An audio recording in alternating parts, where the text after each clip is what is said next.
Hey everybody, welcome back to Trekyards. I am Captain Foley. And I am Commander Cockings, your god.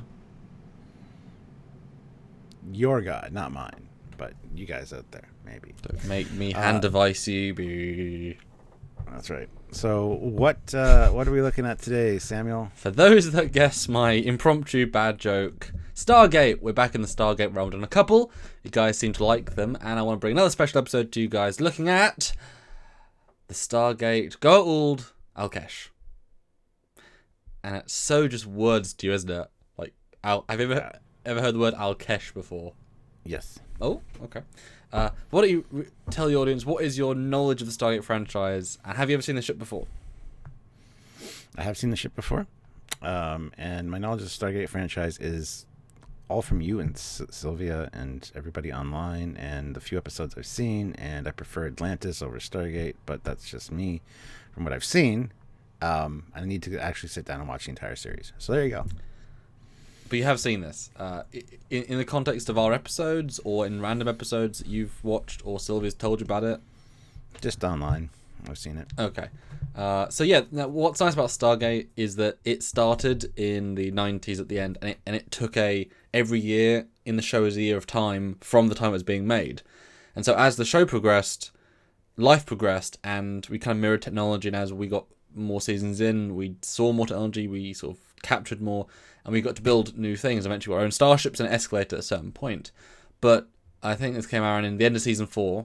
I think there was so few spaceship designs in the show, and so there was one Exodus, and just pops in, boom, there's an Alkesh. It's like, oh, a new ship, because there was so few. I remember watching that live, being like, oh my god, a new ship. And so this is the Alkesh. It's a mid-range bomber.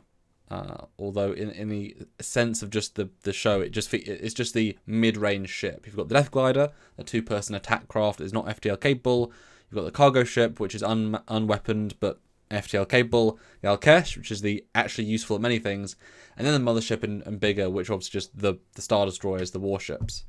So this is the sort of the middle of the road, and this is the original 3D model, although it is a converted version. So when I got the model, and we've used it in a couple of episodes previously, the colours are a bit weird, so this is my custom, tweaked one just for this, but I'm hoping to track down a full lightweight version eventually. But it is real geometry, and it is real scale, for disclaimer, and yay for you guys. But Stuart, that was a long preamble, but some things to say. It was only a couple of minutes. What do you think of this design from this picture? Very simplistic, yet very intricately detailed. I kind of like the lines on it, the line work. Can't really get a sense of scale at all. I mean, there's a window at the front, but not sure how big that is. So, yeah, I mean, it looks good. A mid-range bomber is such a mid for what? They're mid-range Star Destroyers. That's a big ship. Yeah, this is one that I hoped you'd like, because it's obviously simple, and it was done in the very early 2000s. The model's very simple, but I love the shape configurations.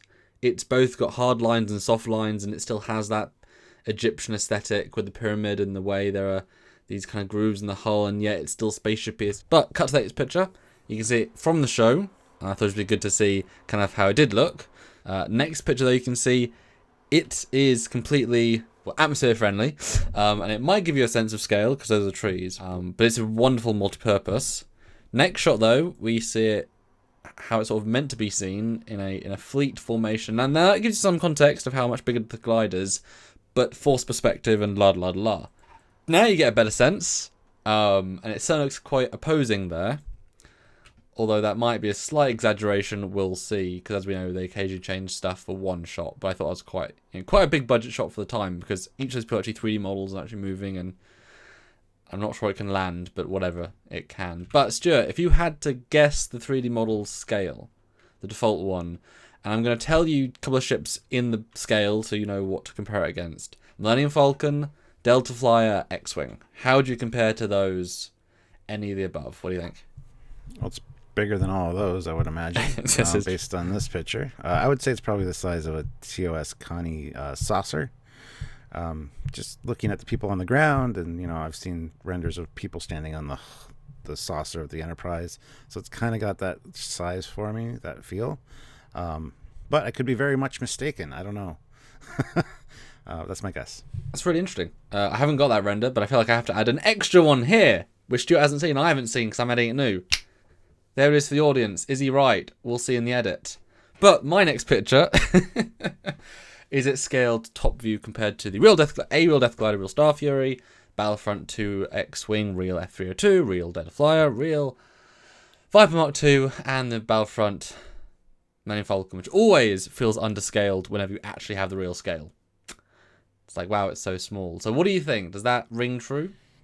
Well, based on that last picture, I'd say no. This looks a little bit smaller than that. Just, judging by what I saw there. Although if you go back to the fleet picture with it flying formation, that fits better. Yeah, I mean, again, you said forced perspective as well, so I'm not sure how far behind the Death Gliders they were there. Yeah, it's kind of been throwing me. The window does match up with what I thought when I first saw the first picture, much like the Millennium Falcon cockpit kind of size. So, yeah, but I mean, we've seen scales before where a window like that can be 3 decks of a bridge, So, well, I just wasn't sure what to expect. So, I mean, this smaller is than I anticipated. I mean, if you do go back to the last picture, the big ground one, that cockpit fits 2 people, right? With a little bit of space. If you look at the ground troops, that window fits more than 2 people. So clearly they've overscaled it for dramatic effect. If you come back to this top view, look at in comparison to the Death Glider or that scale roughly works, actually. 2 people can fit in there neatly. So, good to go with that. But what do you think of the sizing, though? Does it make sense? Does it look good? Does it look oversized? It looks undersized to me, for sure. When you said bomber, I always picture bombers as being huge, depending on what kind of cargo or bomb capacity that they have and exactly what the bombs are designed to do, like what size of bombs. So, yeah, it seems a little undersized for me from my first impression of it. I'm here to learn, so... Well, I think we all are, because the scales, as we know from the Stargate magazines, are thoroughly wrong, and now I've gone ahead and bought some.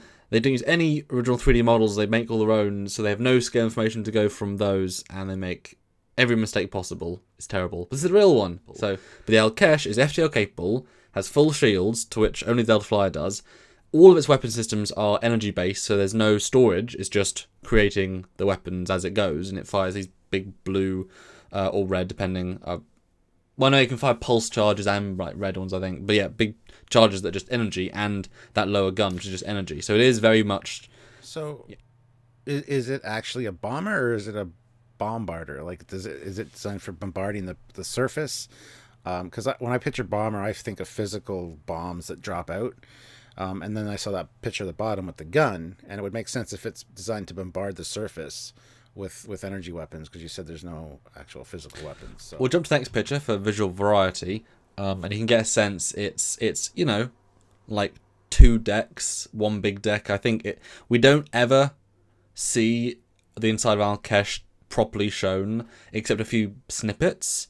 That said, it can fit a Stargate, which is very tall, but I mean, there is enough space for that, so that it does work just fine. But it's not built for leisure, but it also has... And we've got some stills I did find in a minute. So answer to your question, yes, bombardment. The Gould, the Goa'uld, the way they control is via fear.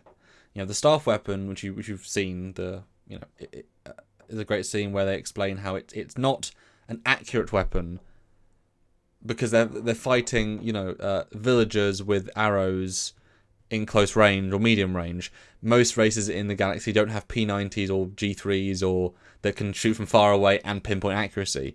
So that mentality does cover. Whenever the Death Glider misses someone on the surface, you think, yeah, well, you don't always want to kill everyone because it's a intimidation. And so this bomber, yes, it does. It can fly and do orbital bombardments and do big explosions. But in space battle terms, when we see it in the episodes, it does fly right up to the hull and drop these energy bombs, which then hit shields, give a lot of punch. So it's, it does both. I love the side view because it just puts in such perspective a massive range. And we always say Trek is so advanced because the Trek ship can easily outdo the Alkesh. But look how much bigger the Alkesh is. But next view is the back.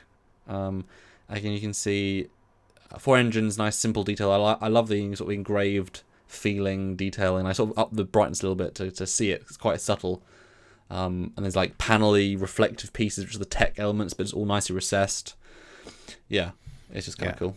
Yeah, very elegant. I do like the Egyptian-like designs on it.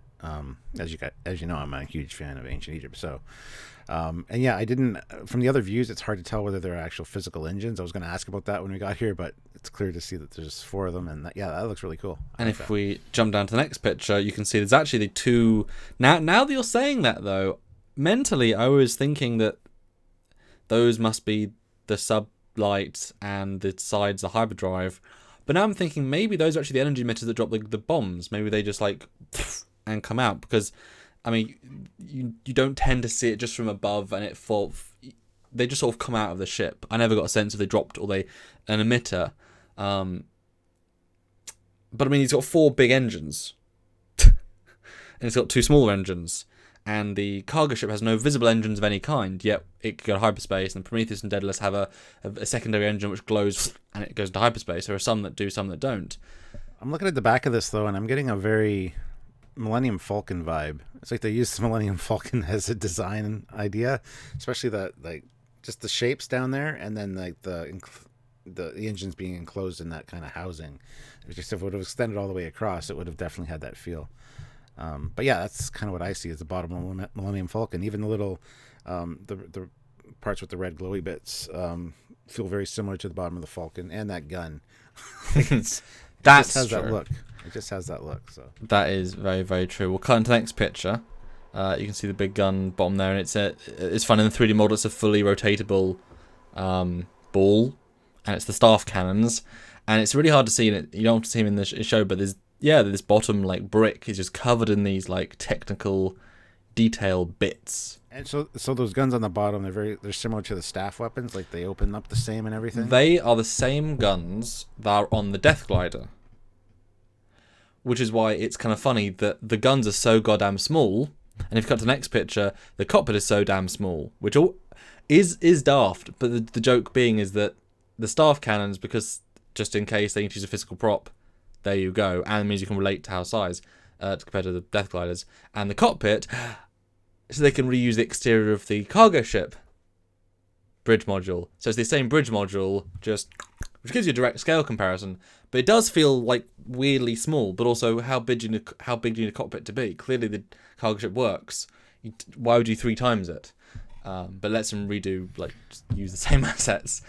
So it's a difference between a bridge and a cockpit. A cockpit is designed for flying a smaller vessel. A bridge is, has different stations, a command chair, things like that. So, yeah. Well, really, I mean, the way, so there's a single command, if you think of like a bee's head with the big circle with all the eyes, it has that vibe, but 2 big orange balls, and you put them on and you just sort of mentally control it.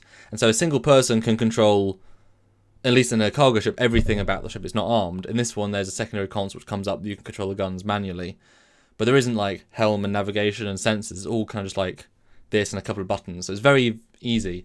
It's a military craft, so a dude controls, a dude gives orders. But I like the top view. I love the angles. It's not what you think it's gonna be, but it looks good for it. It's good creative choices, and again, when there's so few ships in Stargate, that so many of them just hit the mark so well, that's bloody good of them, Yeah. But jump to the next picture. Now this is one of the cheeky ones where you do see the inside, although as is the case, this is just a carefully redressed version of the cargo ship set, which is also reused as mothership sets, because it's just a room they put this detailing in, and so it's opened up for this version of the Alkesh, but you can kind of get a sense this is just the bridge part, so it's big, open, Okay. And there's like a command chair behind her. Is that a chair or a not yet. console? Okay. Cut to the next picture, and this, like I say, this is one of the only times you see it inside of Alkesh. They've thrown in a few of the props together. Okay. So the back thing behind the man with the things that come up, that's a flight console for a mothership. They just stuck in here, and in front of it is the self-destruct console of a cargo ship, which if you cut to the next picture, there's the front section. It's a different episode. The front section of the cargo ship, which normally in the cargo ship it would be like thinner at the front, it would come in a bit, but they've just elongated the sides. But it's the exact same front of the cargo ship to a T.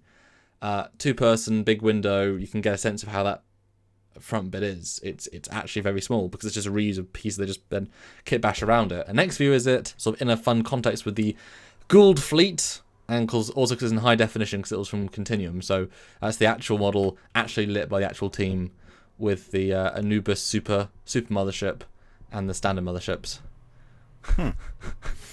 Very neat. And then last picture is the first picture is the 3/4. Stuart, love me talking. Hope you've learned a lot. What do you think? And are you sold on the Go At All Alkesh mid-range bomber? I am. It's a very cool design. Like I said, I like the intricacy of the pattern work on it, like the line work. I think it's really cool. Not a lot of greeblies, not a lot of stuff that really sticks up and looks like machinery. So it's got that smooth, kind of technologically advanced aesthetic, and I like that.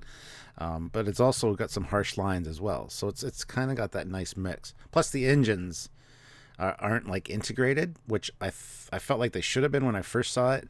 But now having seen them, I kind of like that as well. So, I mean, it's a good mix of technological and advanced. Like, simplistic yet I don't know what I'm trying to say. You know what I'm trying to say. Like it's trying to be fitting in with the monuments of Egypt because that's the race that, conquered the galaxy and tried to look like, oh, yes, this is a god's vehicle, but really it's got tech underneath it. And then it's big effing engines, but, I mean, you need engines. I mean, it's I think they really just magicked this one, and I would love to see it like a higher detail version. That would have been great. It's like a deck plan MSD to get a real sense of it because we never got that. But like I say, Stargate's in it, so that tells you it's pretty big in the back. But there is just a big pyramid there, so it makes sense. Oh, and it can cloak. Oh, it can cloak too. Yes. Nice. Cool. Exactly. What do you guys think of this design? Let us know in the comments down below. Is it one of your favorite from Stargate? And so what do you think of the ship in general? We always love reading your comments, so please add those and be part of the community. And don't forget to hit like, subscribe, and click the notification icon so you get notified when we upload our Trekyards and our Fleet Yards episodes, because we do a lot of great ship content. We love ships here, and we'd love you guys to join us as well. But you can also join us for our lives, which we have every week. We talk about a variety of topics, breaking news. We do episode reviews for Star Trek. We do Star Wars stuff when new Star Wars stuff comes out. We like to cover the gamut of stuff. So if you want to join the community and actually get your, get to know us and us to know you, good way to do that is lives. But there's also other ways to help us. Yes, help us make cool things like this, because like I do want to say again, brilliant. This is the original model, brand new renders. You can't find this anywhere else. Please do appreciate how cool that is, and it's real privilege for us to bring this to you all. So if you want to support this and more as we go further on in our journey on Trekyards/Fleetyard, Patreon is an amazing way beyond just subscribing, clicking the bell notification. That's important. But yeah, it's Patreon monthly service. You pay a little bit of money each month, comes to us, pays our bills, which means there's longer, do more shows. The bigger we have, the less real-time work we have to do. It makes a big difference, and $1 to $10, 20 really is amazing. Or like I said, join our lives. You can give super chats during the lives, have your voice heard. You can buy things via our little website down below. You can buy shirts and stuff, or you can buy things from Eaglemoss. They do Orville and Battlestar Galactica and Star Trek and Alien. You can buy ships from them. Use the code Trekyards at checkout. Save some money. Amazing. And just join in for our next episode. That's right. So until then, guys, I'm Captain Foley. I'm Connor Gungs. See you later. Bye, guys.